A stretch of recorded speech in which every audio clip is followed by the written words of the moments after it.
ప్రతి చిన్న విషయాన్ని మనసులో పెట్టుకొని, ప్రతి చిన్న మాటని మనం బుర్రలో పెట్టుకొని, నిద్ర లేకుండా కొన్ని సార్లు తిండి కూడా సహించక, మనసుకు తీసుకుని, మన శరీరాన్ని, మనసుని కూడా ఎంతో కష్టపెట్టి, లేనిపోని అనారోగ్యాలు తెచ్చుకుంటూ చాలామంది బాధపడుతున్నారండి. అందులో నేను ఉన్నాను. అందుకే నాకు ఈ విషయం గురించి మాట్లాడాలనిపించి అంటే చాలామంది మనుషులు ఎలా ఉంటారంటే, అవతల వాళ్ళు ఏమనుకుంటారా అనే ఆలోచన వాళ్ళకుండదు. ఎంత మాటొస్తే అంత మాట అనేయడం. అంటే వాళ్ళెలా ఫీల్ అవుతారంటే, నేను మనసులో ఉన్నది మొహం మీద అనేస్తాను. నా మనసులో ఏమీ ఉండదు అని వాళ్ళనుకుంటారు. వాళ్ళ వైపు నుంచి వాళ్ళు కరెక్టే అవ్వచ్చు. కానీ అవతల మనుషుల ఆలోచన, అవతల మనుషుల తీరు, ప్రవర్తన కూడా వాళ్ళు గ్రహించాలి కదా! ఎవరో రోడ్డు మీద పోయే వాళ్ళనో, లేదంటే ఎక్కడో తారసపడే వాళ్ళతోనో మాట్లాడినట్టు అలాంటి వాళ్ళతో కూడా మనం చాలా హుందాగా మాట్లాడతాం. మాట్లాడాలి కూడా. ఎందుకంటే ఒక మనిషికి మనం ఇచ్చే రెస్పెక్ట్‌లో మన సంస్కారం కనబడుతుంది. అది చిన్నవాళ్ళు అవనండి, పెద్దవాళ్ళు అవనండి. అంతేకాని మీ మనసుకి ఏదొస్తే, మీ బుర్రలో ఏది ఆలోచన వస్తే, ఇది నేనే కరెక్ట్ అని ఎలా పడితే అలా మాట్లాడేస్తే అవతల వాళ్ళు దాన్ని తీసుకోలేకపోవచ్చు.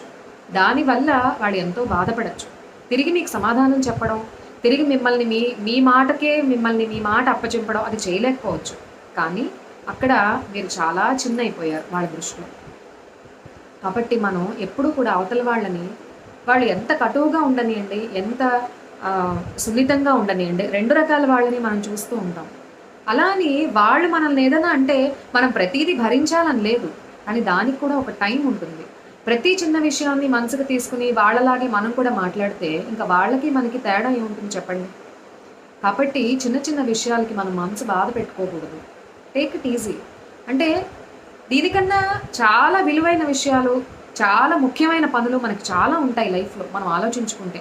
ఒక్కసారి అందులోంచి బయటకొచ్చి మనం దేని గురించి ఆలోచిస్తున్నాం? ఇదసలు చాలా చిన్న విషయం. అసలు ఇది ఏమీ కాదు. ఎందుకు మనం టైం వేస్ట్ చేసుకుంటున్నాం? అని ఒక్కసారి ఆలోచిస్తే మనం తక్షణం అందులోంచి బయటకొచ్చేస్తాం. కాబట్టి నేనందరికీ నాలాగా సున్నితంగా మనస్కులు ఉండే వాళ్ళందరికీ చెప్తున్నాను. అంటే ప్రతిదాన్ని మనసుకు తీసుకోవద్దు దయచేసి. ప్రతీదీ బుర్రలో పెట్టుకొని ఎక్కువ ఆలోచించి ఆరోగ్యాన్ని పాడు చేసుకోకండి. మీ మీద ఆధారపడి బ్రతికే వాళ్ళు వెనకాల చాలామంది ఉంటారు. చిన్న విషయం తప్పు చేస్తే తప్పును ఒప్పుకొని, సరిదిద్దుకొని, దాన్ని మళ్ళీ రిపీట్ చేయకుండా చూసుకోవడమే మన బాధ్యత. అంతేకాని మన తప్పు కప్పిపుచ్చుకోవడానికి అవతల వాళ్ళతో వాదించడం, అదంతా అంటే మన పెద్దవాళ్ళు మనల్ని ఎలా పెంచారో ఆ సంస్కారం మన ప్రవర్తనలోనే కనబడుతుందంటారు. కాబట్టి ఎప్పుడూ కూడా అనవసరమైన విషయాలకి, అనవసరమైన ఆలోచనలకి తాను ఇవ్వకండి. మీ లైఫ్‌లో మీకు మిమ్మల్ని ఉన్నతంగా తీసుకెళ్లే విషయాలు చాలా ఉంటాయి. అవి ఆలోచించండి. మీ పిల్లల కోసం, మీకోసం, మీ భర్త కోసము, లేదంటే మీ భార్య కోసము, లేకపోతే మీ తల్లి, తండ్రి కోసము, అక్క చెల్లెళ్ళ కోసము. అలాంటి వాళ్ళంటే అప్పుడు మీరు ఫ్యామిలీలో కూర్చుని మీరు బాధపడొచ్చు. అలాంటి వాళ్ళల్లో కూడా ఉంటారండి. అలాంటి వాళ్ళన్నప్పుడు వాళ్ళ నైజం ఇంతే అనుకుని మనం సైలెంట్‌గా పక్క నుంచి వెళ్ళిపోవడం తప్ప, వాళ్ళతో పాటు బాధను వేసుకుని, వాళ్ళతో పాటు వితండవాదం చేసుకుంటూ ఉంటే, ఇంకప్పుడు మన నేచర్ ఏంటో, వాళ్ళ నేచర్ ఏంటో అక్కడ డిఫరెన్స్ ఏమి ఉండదు కదా!